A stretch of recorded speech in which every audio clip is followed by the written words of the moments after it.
हमारे इतिहास में कई ऐसे राजा हुए जिन्हें हमारे इतिहास के पन्नों में जगह नहीं मिली, मगर इन वीर सपूतों ने बड़े बड़े सुल्तानों को अपनी जूती की नोक पर रखा।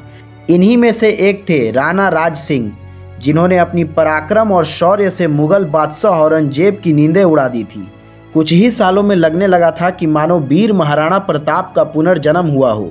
वही अरावली की पहाड़ियाँ, वही भील, वही छापामार युद्ध नीति और प्रतापशाही शौर्य था। यह बात है 24 सितंबर 1629 की, जब महाराणा जगत सिंह के घर एक पुत्र ने जन्म लिया। नाम रखा गया कुंवर राज सिंह। ईस्वी सन 1615 में मेवाड़ संधि के तहत यह तय हुआ था कि मेवाड़ी राणा द्वारा चित्तौड़ के किले की मरम्मत नहीं करवाई जाएगी, परंतु 1652 में राज्य अभिषेक होने के साथ ही महाराणा राज सिंह ने अपने पुरखों की धरोहर चित्तौड़ को न केवल जीता बल्कि उसकी मरम्मत का कार्य भी शुरू करवा दिया। 3 जुलाई 1658 में शाहजहां के बीमार पड़ने के बाद औरंगजेब अपने भाइयों से युद्ध जीतकर मुगलिया सल्तनत का बादशाह बन बैठा। जयपुर नरेश जयसिंह और मारवाड़ नरेश जसवंत सिंह के निधन के बाद औरंगजेब निश्चिंत होकर बेखौफ बेलगाम हिंदू विरोधी फैसले लेने लगा। उसने फिर से जजिया कर लागू कर दिया।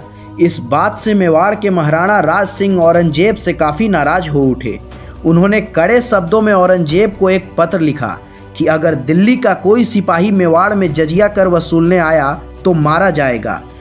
अगर मैंने सूर्यवंशी पग बांधकर तेरे विरोधियों से हाथ मिला लिया तो दिल्ली का पाया तख्त हिलाने में वक्त नहीं लगेगा।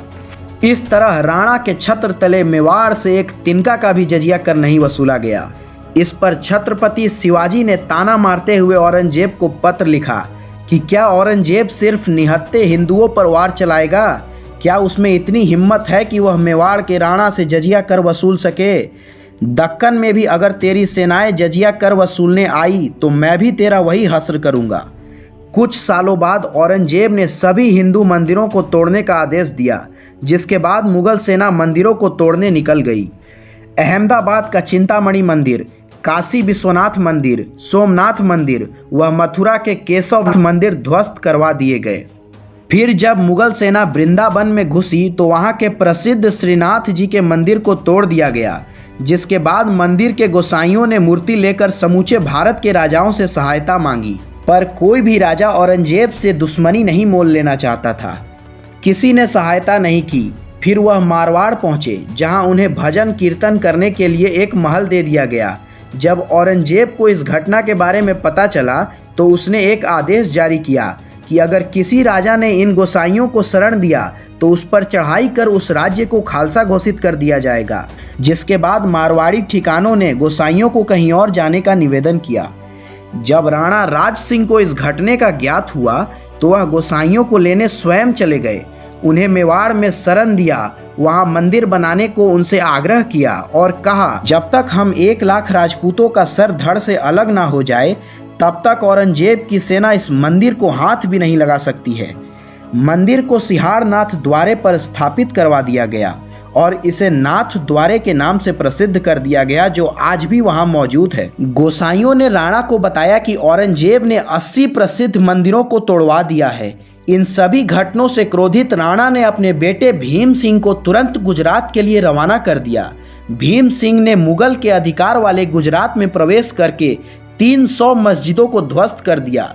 भीम सिंह सूरत को लूटकर मालवा को विजयी करता हुआ नर्मदा की धाराओं को जीतकर आगे बढ़ा और मांडव, उज्जैन तथा चंदेरी तक भगवा झंडा गाड़ आया। इस घटने से औरंगजेब तिलमिला गया। वह मेवाड़ के राणा से दुश्मनी मोल नहीं लेना चाहता था। मेवाड़ से दुश्मनी का मतलब था पीढ़ियां बीत जाएंगी पर मेवाड़ से दुश्मनी नहीं बीतेगी। जब औरंगजेब ने मंदिर तोड़ने का आदेश दिया था तब महाराणा जसवंत सिंह राठौर ने कहा था कि अगर ऐसा हुआ तो समूचे राजपूताने में आपके धर्म के साथ भी यही हश्र किया जाएगा। अब वही जसवंत सिंह राठौर जीवित नहीं थे।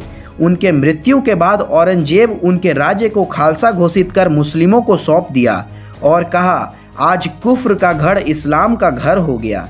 जसवंत सिंह के सेनापति वीर दुर्गादास राठौर काबुल से तुरंत वहां पहुंच आए और मुगल सत्ता के खिलाफ युद्ध का ऐलान कर दिया। दुर्गादास राठौर जसवंत सिंह के नन्हे राजकुमार को लिए सिरोही की घाटियों में चले गए। वहां के राजा ने उन्हें तुरंत निकल जाने को कहा। उन्हें किसी राजा ने शरण नहीं दिया। महाराणा राज सिंह जो नन्हे कुंवर अजीत सिंह के मामा थे, उन्होंने मुगलों के इन शत्रुओं को मेवाड़ में शरण दे दिया। इस बात से औरंगजेब राणा राज सिंह से भयानक रूप से नाराज हो गया। उसने हमला तो नहीं किया, पर राणा को अपनी ताकत दिखाने के लिए अन्य राजपूत रियासत किशनगढ़ पर हमला कर दिया। उसकी दिल ही ख्वाहिश थी कि वहाँ की राजकुमारी चारुमती से उसका विवाह हो जाए, पर राजकुमारी ने राणा को पत्र भेजकर कहा, आपके सिवा पूरे हिंदुस्तान में कोई ऐसा नहीं है जो औरंगजेब से दुश्मनी ले सके।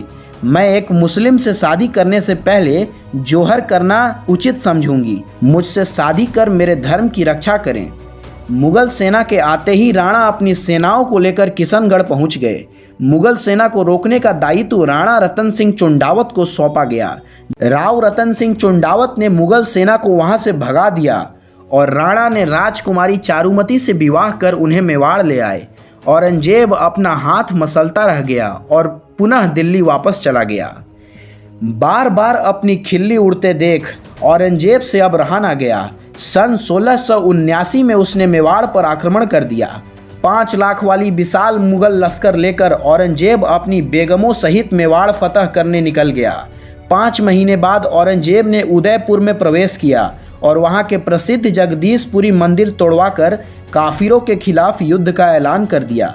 इधर राणा राज सिंह कब से युद्ध की तैयारी कर ही रहे थे। उनके पास 1 लाख राजपूत सैनिक तथा भील सैनिक तथा वीर दुर्गादास राठौर की सेना भी थी। राणा ने अपने सेना के 3 भागे किए। मुगल सेना के अरावली में ना घुसने का दायित्व अपने बेटे जयसिंह को सौंपा।